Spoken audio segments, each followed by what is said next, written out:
For the first time in nearly 11 months, Missouri was back on the floor at the Hearn Center and gave the fourth-ranked Alabama Crimson Tide a scare.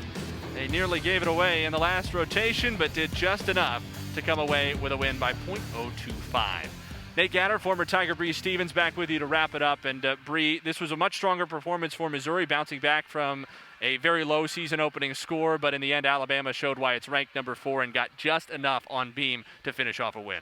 Agreed. They started out the meet with that fall, but then they were able to bounce back, and they nearly again lost it on beam, but again, they wrapped it up and allowed for that win. Missouri, yes, Coach Welker should be really, really proud of this team for the improvement they've showed from last week to this week. He's expecting a lot of growth from this roster this year, and one of those gymnasts he's expecting a lot of growth from is true freshman Amaya Marshall, finished second in the all-around tonight.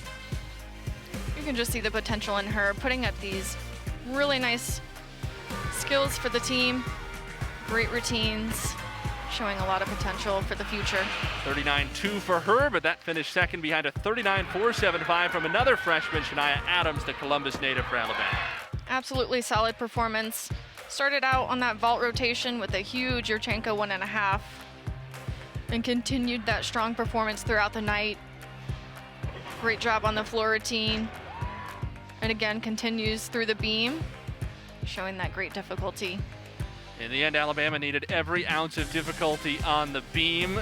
The Tide had 2 falls from Manny Walagora, had to count a fall from Lexi Graber, but Luisa Blanco finished with a 9.875, which was just enough. Any more deduction for her, and Alabama would have come up just short. Hannah McCrary had that 9.925, anchoring Missouri on floor, but the Tigers come up 25 thousandths of a point short. Alabama improves to 2-0 and now 42-0 all time against Mizzou. For Bree Stevens and the rest of our SEC Network crew here in Columbia, saying good night. The 4th-ranked Crimson Tide moved to 2-0 with a .025 win over Missouri.